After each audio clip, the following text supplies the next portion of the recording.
સમાચાર અમદાવાદમાંથી અજય મોદી ટ્રાવેલ્સના નામે છેતરપિંડી। અજય મોદી ટ્રાવેલ્સે ગુડવિલનો ઉપયોગ કરી છેતરપિંડી કરાઈ।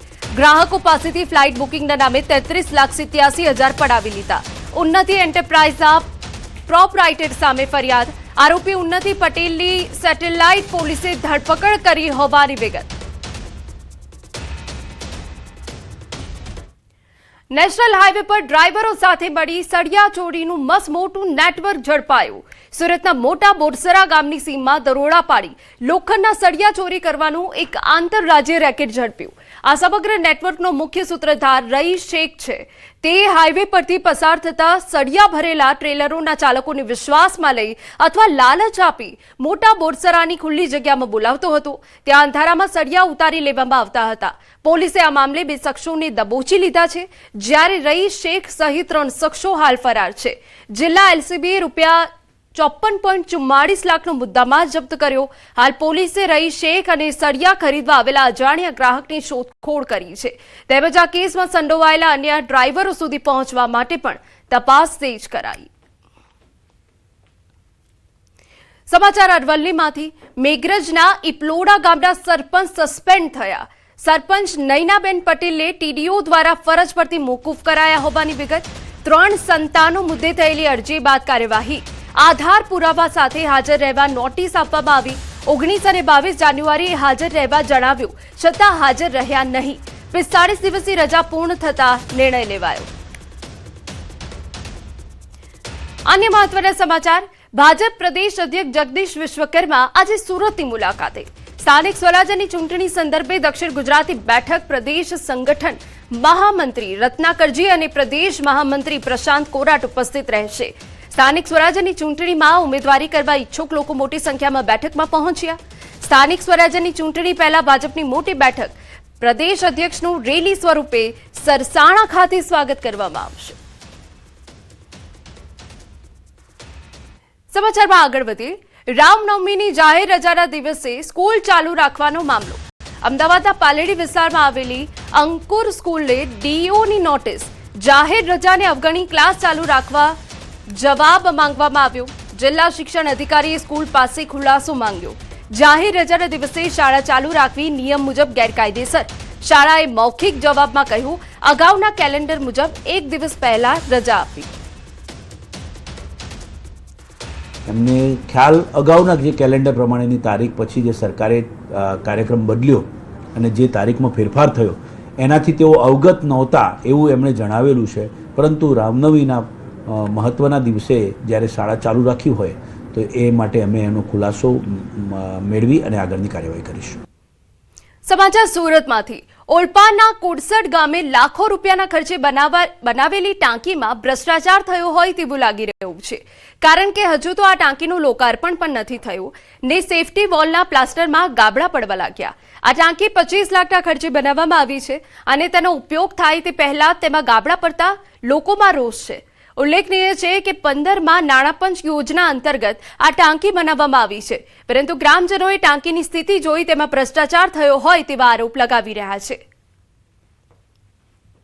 15માં નાણાપંચમાં 25 લાખની ટાંકી બનાવવામાં આવેલી છે, પણ ગુણવત્તા થોડુંક ઓછું છે। એ લોકોને વાત કરી છે અધિકારીને, તો એ લોકોએ કીધું છે કે આપણે રામનવમી પતે ત્યાર પછી એનું આપણે કામ કરી આપીશું ને ત્યાર પછી આપણે એમનું પેમેન્ટ અટકાવીશું। કદાચ આપણને ગુણવત્તા જો કામ નહીં કરેલું હોય તો આપણે એનું પેમેન્ટ પણ અટકાવેલું છે। અમે જોયું ઉપર ચડીને તો એવું લાગ્યું કે આ વોલ બરાબર નહીં, તો અમે હલાવી તો વોલ પડી ગઈ। એટલે અમે સરકારી અધિકારીને રજૂઆત કરી, તો સરકારી અધિકારી એવું કહેવા માગે છે કે આના અમે પૈસા કાપી લઈશું। અમારી રજૂઆત એ છે કે અમારા પૈસા કાપવાને ભ્રષ્ટાચાર થયો છે એ અમને ખબર છે, તો તમે એમને રેડ લિસ્ટમાં રાખી એમના કોન્ટ્રાક્ટરને બાકાત કરો અને એમના પૈસા બંધ આપતા નહીં।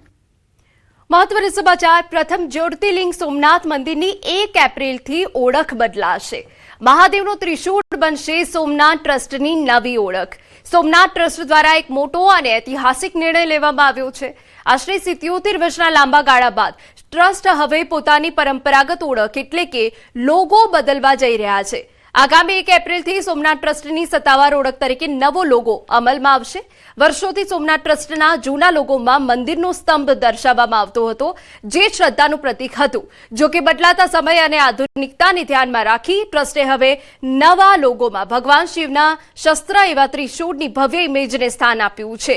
આ નવો લોગો અત્યંત આકર્ષક, તેજસ્વી અને આધુનિક ગ્રાફિક્સ સાથે તૈયાર કરવામાં આવ્યો છે, જે સોમનાથની પૌરાણિકતા અને અર્વાચીનતાનું સુમેળ સાધે છે. સમાચારમાં આગળ વધીએ. રાજ્યના નાયબ મુખ્યમંત્રી હર્ષ સંઘવીના હસ્તે પાટણના નવનિર્મિત બસ સ્પોટનું ઉદ્ઘાટન કરવામાં આવ્યું. પીપીપીના ધોરણે ₹17 કરોડના ખર્ચે તૈયાર કરાયું છે આઇકોનિક બસ સ્પોટ. લોકાર્પણ બાદ હર્ષ સંઘવીએ ટિકિટ બારી સહિતના સ્થળોની મુલાકાત લીધી. લોકાર્પણ પ્રસંગે હર્ષ સંઘવીએ બસ સ્પોટને સ્વચ્છ અને સુંદર રાખવા અપીલ કરી. આ તકે પાટણ જિલ્લામાં 2 એસી બસ ફાળવવાની જાહેરાત કરાઈ અને રાધનપુરથી પ્રવાસન માટે એક નવી બસ ચાલુ કરવાની ખાતરી આપી. આ પ્રસંગે હર્ષ સંઘવી જણાવ્યું હતું, ગુજરાત પોલીસ દ્વારા અસામાજિક તત્વોને સીધા કરવાની કામગીરી પૂરજોશમાં ચાલી રહી છે.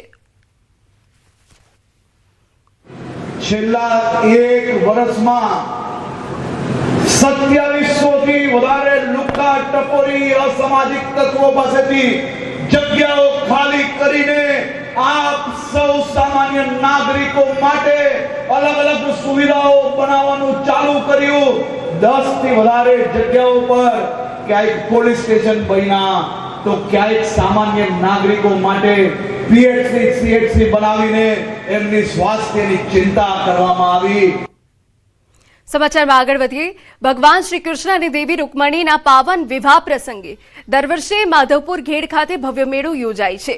ત્યારે આ વર્ષે પણ મેળાનો શુભારંભ થતા સાંસ્કૃતિક કાર્યક્રમો સહિતનું આયોજન કરવામાં આવ્યું, જેમાં પદાધિકારી અને કલેક્ટર સહિત અધિકારી ઉપસ્થિત રહ્યા.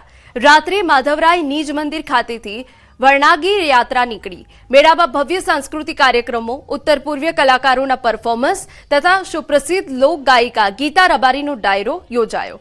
ઉત્તર પૂર્વ રાજ્યના અનેક કલાકારોએ પણ સાંસ્કૃતિક કાર્યક્રમમાં ભાગ લીધો. જ્યારે બી વર્ષનો આ ટાઈમ આવે છે, એટલે કે આ મહિનો આવે છે કે જ્યારે માધવપુરનો મેળો અને રૂકમણી કૃષ્ણ વિવાહ થવાના હોય છે, ત્યારે અંદરથી એક અનોખી અનુભૂતિ મને પોતાને થાય છે કે હવે મારો ટ્રાન્સફોર્મેશનનો સમય આવી ગયો છે.